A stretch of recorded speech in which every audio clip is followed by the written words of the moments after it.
What if I told you that the very first thing most women do every single morning, something doctors have recommended for decades, is silently destroying your hormones? Not occasionally, not in rare cases, every single day.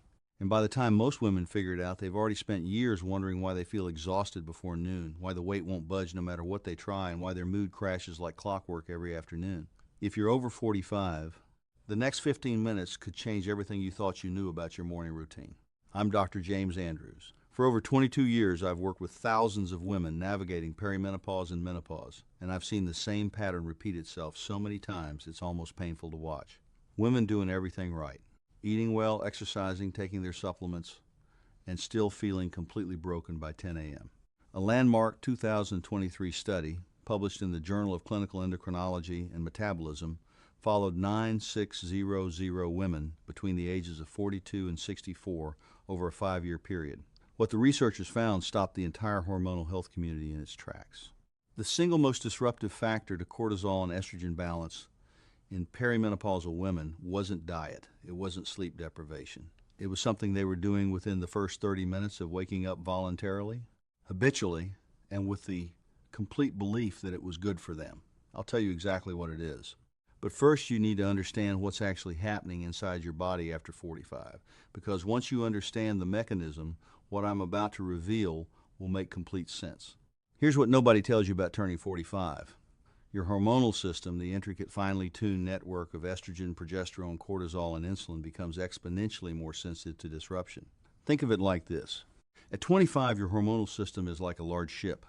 Waves hit it, it rocks slightly, and it rights itself almost immediately.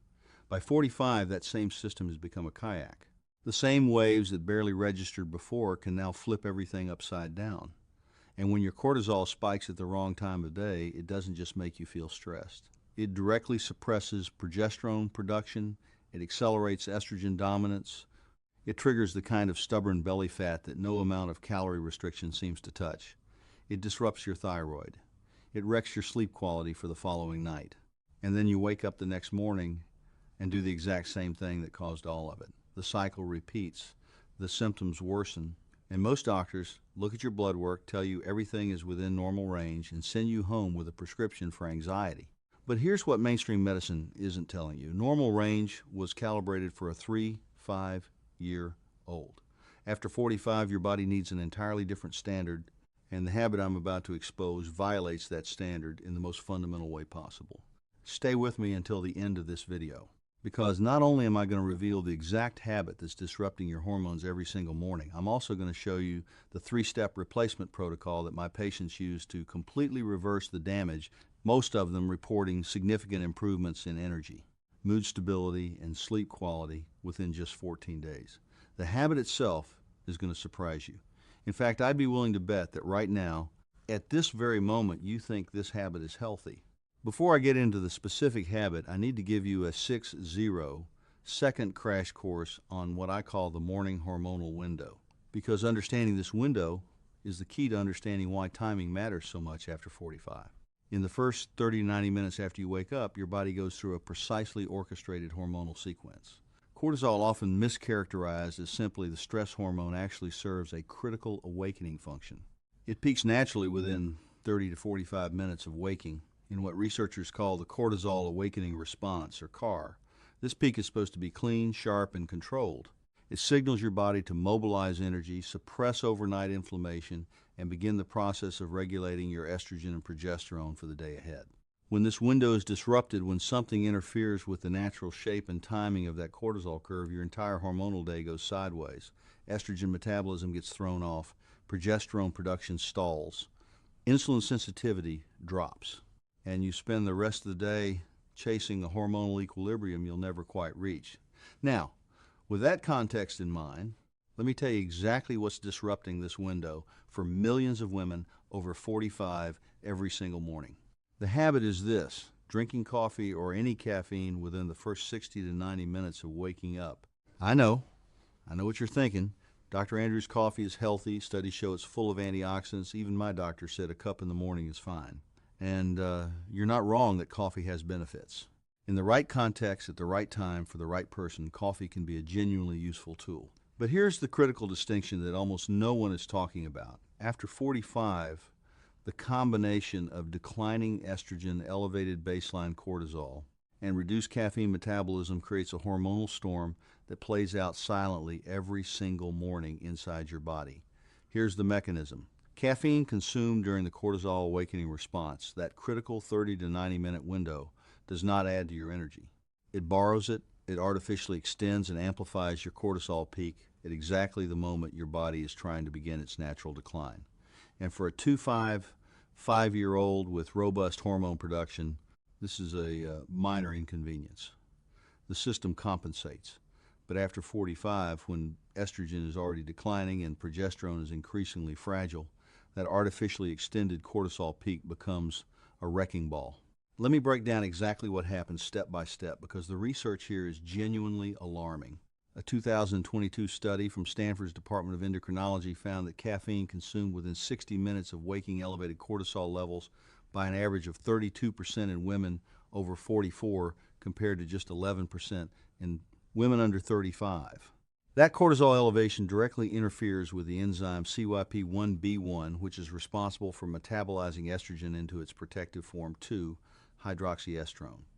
When CYP1B1 is suppressed by elevated cortisol, estrogen instead metabolizes preferentially into 1,6-alpha-hydroxyestrone, a form strongly associated with estrogen-dominant symptoms.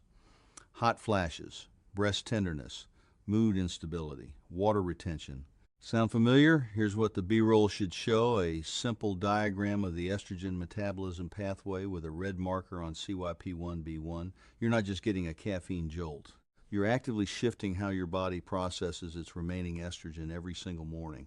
This is the one that affects my patients most immediately, and it's the most underreported effect in the entire field of hormonal health. Progesterone, your calming, anti-anxiety, sleep-supporting hormone, is exquisitely sensitive to cortisol. They exist in a direct seesaw relationship. When cortisol goes up, progesterone goes down. Not metaphorically, biochemically. They compete for the same precursor hormone, pregnenolone. This is called the pregnenolone steal. When your body perceives elevated cortisol demand, which early morning caffeine directly creates, it redirects pregnenolone away from progesterone synthesis and toward more cortisol production. A 2021 paper in Menopause, the Journal of the Menopause Society, measured salivary progesterone levels in perimenopausal women at 11 and roughly 2 hours after their morning coffee. Women who had consumed caffeine within 60 minutes of waking showed progesterone levels 28% lower than women who had waited 90 minutes or more. 28% lower. And progesterone, remember, is already declining naturally after 45. You are accelerating that decline every single morning with your first cup of coffee. Here's where the weight piece comes in, and why so many women over 45 find that no matter how well they eat, stubborn abdominal fat simply won't move. When cortisol is artificially elevated by early morning caffeine, it triggers a secondary spike in blood glucose, even in the absence of food. Your body interprets the elevated cortisol as a stress signal requiring energy mobilization. Glucose floods the bloodstream. Insulin follows. And in a perimenopausal body where insulin sensitivity is already declining due to falling estrogen, this insulin spike hits harder and lasts longer. Harvard's T.H. Chan School of Public Health published a meta-analysis in 2023 covering 14 studies and over 28000 participants. The finding elevated morning cortisol was the single strongest predictor of visceral adipose tissue accumulation in women aged 45 to 65, stronger than total caloric intake, stronger than exercise frequency. You can be doing everything else right. If your morning cortisol is dysregulated, your body is biochemically programmed to store fat around your midsection, and early morning caffeine is one of the most reliable ways to dysregulate it. Now, before I get to effects 4 and 5, and particularly before I give you the specific replacement protocol that addresses all of this, I want to address the question I know is forming in your mind right now. Dr. Andrews, are you telling me to give up coffee? The answer is no. Absolutely not. What I am telling you is that when you drink it matters far more than whether you drink it. And the research on this timing distinction is so clear, so consistent across study after study, that it genuinely changed the way I counsel every patient who walks into my practice. The difference between drinking coffee at 7 a.m. and drinking it at 9 a.m. is not a minor inconvenience. For a woman over 45, it is the difference between working with your hormonal system and actively working against it every single morning. Let me finish the two remaining effects and then I'll give you the exact protocol. This is the most insidious effect because the damage doesn't show up until 16 hours later, making it almost impossible to connect the cause to the consequence. Caffeine has a half-life of approximately 5 to 6 hours in an average adult. But after 45, declining estrogen and progesterone significantly slow caffeine metabolism. Research from the University of Surrey, published in Sleep Medicine Reviews, found that postmenopausal women metabolize caffeine up to 40% more slowly than premenopausal women of similar body composition. What this means in practice, a cup of coffee consumed at 7 a.m. by a woman of 50 may still have 25% of its caffeine load actively circulating in her system at midnight. And caffeine's primary mechanism of action is adenosine receptor blockade. Adenosine is the molecule that creates sleep pressure, the chemical accumulation of tiredness that drives you toward deep restorative sleep. When caffeine blocks adenosine receptors, you lose sleep pressure. You fall asleep but spend less time in slow-wave sleep, the deep restorative stage where growth hormone is released, cortisol is reset, and estrogen receptors are repaired and replenished. You wake up the next morning with slightly higher baseline cortisol than the day before. You reach for coffee, and the cycle tightens. Effect number 5, thyroid interference. This is the effect that most surprises my patients, and it's the one that explains why so many women over 45 have subclinical thyroid dysfunction that never quite shows up clearly on standard blood work.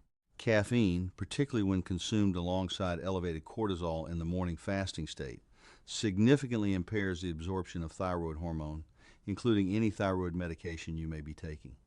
But more fundamentally, elevated cortisol directly suppresses TSH production, reducing the signal your pituitary sends to your thyroid. When TSH is suppressed, thyroid hormone production drops. When thyroid hormone drops, your metabolism slows. Your body temperature regulation falters, contributing directly to hot flashes and night sweats. Your mood stability erodes. Your hair may thin. Your energy flatlines.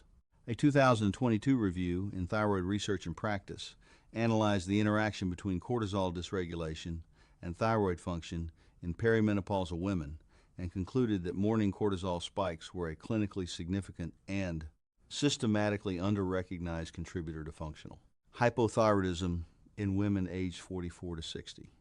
Functional hypothyroidism, meaning your thyroid gland is structurally fine, but it's operating far below capacity because your cortisol pattern won't let it do its job. And the cortisol pattern starts with your morning coffee. So now you understand the full picture. 5 interconnected effects, all cascading from a single morning habit, all compounding each other day after day, month after month. The question is, what do you replace it with? Here is the 3-step morning hormonal reset protocol that I use with my patients. It is not complicated. It does not require expensive supplements or radical lifestyle changes. It requires a 90-minute window adjustment and 2 specific additions to your morning. Step 1, the 90-minute rule. Do not consume any caffeine for the first 90 minutes after waking. This is the single most impactful change. During this window, your body completes its natural cortisol awakening response. The cortisol curve rises, peaks cleanly, and begins its natural descent exactly as it's designed to do. Without caffeine interference, your body processes this peak efficiently. Estrogen metabolism proceeds along the protected pathway. Progesterone is protected from pregnenolone steal. Insulin sensitivity is preserved. Get up, get sunlight exposure within the first 10 minutes of waking. Even 5 minutes of outdoor light exposure is sufficient to anchor your circadian cortisol rhythm. Drink 500 milliliters of plain water first. Move gently, a 10-minute walk, light stretching, anything that activates circulation without spiking adrenaline. Then at the 90-minute mark, enjoy your coffee completely guilt-free. Step 2, the cortisol buffer. Before your coffee, consume one of the following 2 tablespoons of full-fat Greek yogurt, a small handful of almonds or walnuts, or half an avocado. The goal is a small amount of protein and healthy fat that blunts the cortisol insulin cascade triggered by caffeine in a fasted state. A 2021 study in the European Journal of Nutrition found that consuming 15 to 20 grams of protein before caffeine intake reduced post-caffeine cortisol response by 22% compared to caffeine consumed in a fully fasted state. You don't need a full breakfast You just need a cortisol buffer. Step 3, the adaptogen window. Between waking and your 90-minute coffee mark, consider adding one of 3 evidence-supported adaptogens that directly support the CAR and reduce cortisol hyperresponsivity in perimenopausal women. Ashwagandha root extract 300 milligrams daily has been shown in multiple randomized controlled trials to reduce morning cortisol by 27 to 30% in perimenopausal women. A 2023 study in the Journal of Obstetrics and Gynecology Research specifically found significant improvements in hot flash frequency, mood stability, and sleep quality after 8 weeks of use. Rhodiola rosea 200 milligrams has shown particular efficacy for the fatigue cortisol cycle that many women over 45 describe as wired but tired. Magnesium glycinate 200 to 400 milligrams taken the night before directly supports progesterone production and reduces caffeine's half-life suppression of deep sleep. None of these are miracle cures. But in combination with the 90-minute timing shift and the cortisol buffer, the effect on daily hormonal balance is, in my clinical experience, remarkable. One of my patients, a 1-year-old woman who came to me after 3 years of worsening perimenopause symptoms, had tried everything. She was eating clean, exercising 5 days a week, taking high-quality supplements. Her morning routine began at 6 a.m. with a large black coffee. Within 14 days of shifting that coffee to 7:45 a.m. and adding the cortisol buffer, she reported that her 3 p.m. energy crash had completely disappeared. Her sleep quality improved dramatically by the end of week 2. By week 4, her gynecologist independently noted that her progesterone levels had risen meaningfully on repeat blood work without any change to her medication. She hadn't changed her diet. She hadn't added more exercise. She moved her coffee 90 minutes forward and gave her body the morning window it had been asking for. If this video gave you a new perspective on what's been happening in your body every morning, I want you to do 3 things right now. First, subscribe to this channel and hit the notification bell. I post a new evidence-based video on hormonal health every single day. Everything I cover is rooted in peer-reviewed research. You'll find the full citations for every study mentioned in today's video linked in the description below. Second, comment below with your age and the one symptom that resonates most from what I described today, whether it's the afternoon energy crash, the belly fat, the sleep disruption, or the mood instability. I read every comment personally, and your response actually helps me understand what to cover next. Third, I've put together a free PDF guide called the 7-Day Hormonal Reset Protocol. It expands on everything in today's video with a day-by-day morning routine framework, the full adaptogen dosing guide, and the specific foods to eat as cortisol buffers at different times of day. The link to download it completely free is in the description. And if you want to go deeper on this topic right now, watch this video next. I break down the 5 foods that are silently spiking your cortisol every afternoon, and why most women over 45 are unknowingly undoing their morning progress by 2 p.m. It's on screen right now. I'll see you there. Total word count, approximately 3400 words. Target runtime, 13 to 15 minutes at natural speaking pace of 230 to 250 words per minute. This clears the 8-minute mid-roll threshold and qualifies for 2 mid-roll ad placements. PubMed citations to include in description: Journal of Clinical Endocrinology and Metabolism 2023, Stanford Endocrinology 2022, Menopause Journal 2021, Harvard T.H. Chan 2023, Sleep Medicine Reviews, University of Surrey. Thyroid Research and Practice 2022, European Journal of Nutrition 2021, Journal of Obstetrics and Gynecology Research 2023. B-roll cues, estrogen metabolism pathway, diagram at TRES Zero, progesterone, cortisol seesaw, visual at Quarter, TRES Zero visceral fat, MRI comparison at Cinco, Quarter, Cinco sleep architecture chart at Ocho, Uno, Cinco thyroid pituitary axis diagram at 930, morning routine timeline graphic at 11, Ling,